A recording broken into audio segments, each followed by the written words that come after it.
সুপ্রিয় দর্শক, আসসালামু আলাইকুম। সবাইকে শাইলাস কুজিনে স্বাগতম।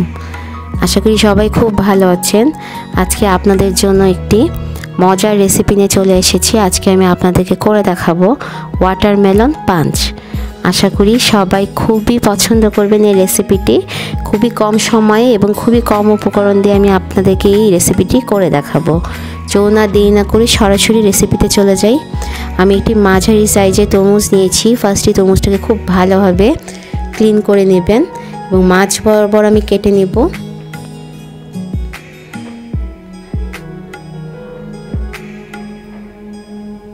এবার এক ধরনের কাটার পাওয়া যায়, তরমুজ কাটার বলে থাকে, যে কোনো সুপার শপে পাবেন। এভাবে আমি গোল গোল করে বল বের করে নিচ্ছি।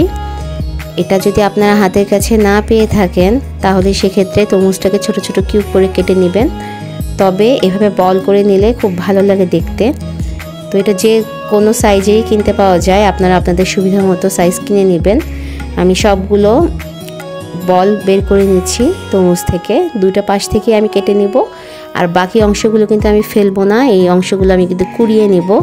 তরমুজটা থেকে কিন্তু আমি রসও দরকার আমার, এই জন্য আমি আরেকটা তরমুজ থেকেও কিছু অংশ কিউব করে কেটে আমি ডিপ ফ্রিজে রেখে দিয়েছি।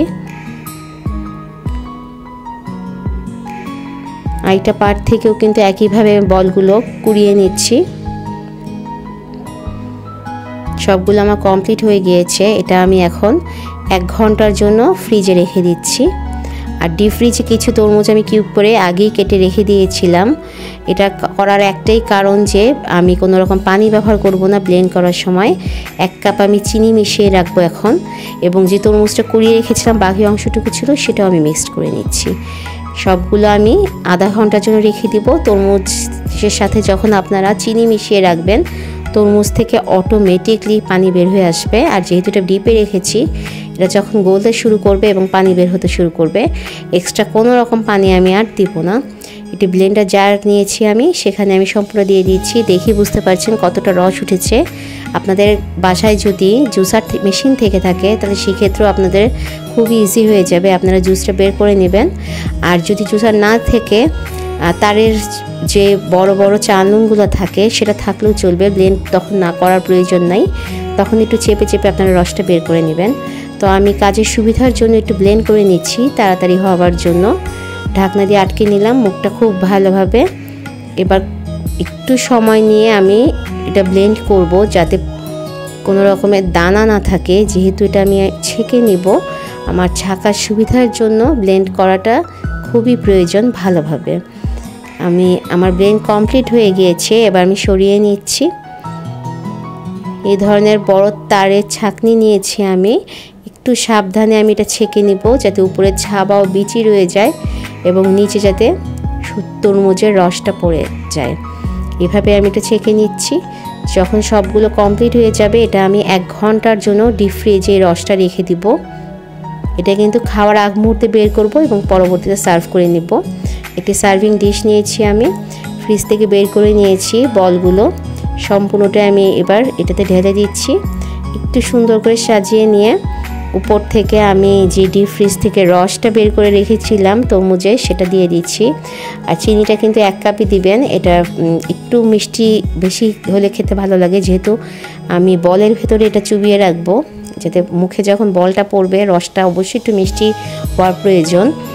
এটা অসম্ভব ইয়ামি লুক এসেছে। এটা দেখতে না যত সুন্দর হয়, এটা খেতে তার থেকেও অনেক বেশি। গরম থেকে এসে যদি আপনারা এরকম ঠান্ডা ঠান্ডা এই ওয়াটারমেলন পাঞ্চটা খান, আসলে আপনাদের মন প্রাণ একদম জুড়িয়ে যাবে। তাছাড়াও গেস্টদের সাথেও যদি আপনারা এটা অতিথি আসলে যদি দিয়ে পরিবেশন করেন তারাও খুব খুশি হয়ে যাবে।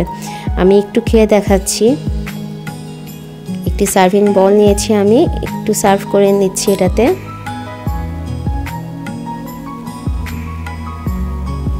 দেখতেই পাচ্ছেন এটার যেই রসটা, এটার কালারটা কতটা ইয়ামি হয়েছে, কতটা মানে ইয়ামি লুক এসেছে, অসাধারণ।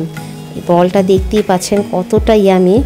আমি একটু খেয়ে দেখাচ্ছি। আসলে আমি হাত থেকে স্পুন রাখতেই পারছিলাম না, আমি বারবার খাচ্ছিলাম, এতটা মজা।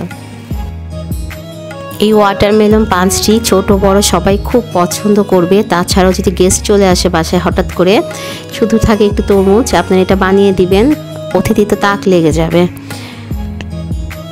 আশা করি আমার এই ওয়াটারমেলন পাঞ্চের রেসিপিটি আপনাদের ভালো লেগেছে, আমার ভিডিওটি আপনাদের ভালো লেগেছে। আমার ভিডিওটি যদি ভালো লেগে থাকে, আমার রেসিপি যদি ভালো লেগে থাকে, প্লিজ ভিডিওটি লাইক করবেন, কমেন্ট করবেন ও ফ্রেন্ডস ও ফ্যামিলির মাঝে শেয়ার করে দিতে ভুলে যাবেন না।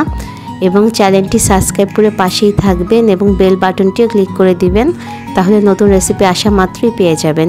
যারা ফেসবুক থেকে দেখছেন তারা প্লিজ ফলো বাটনটিও ক্লিক করে দিবেন। আজকের মতো বিদায় নিতে চাই। ইনশাআল্লাহ সামনে আরও ভালো ভালো নতুন ইয়ামি সব রেসিপি আপনাদেরকে উপহার দেওয়ার চেষ্টা করব, এই প্রত্যাশা করেই বিদায় নিচ্ছি। সবাই ভালো থাকবেন, সুস্থ থাকবেন। আল্লাহ হাফেজ।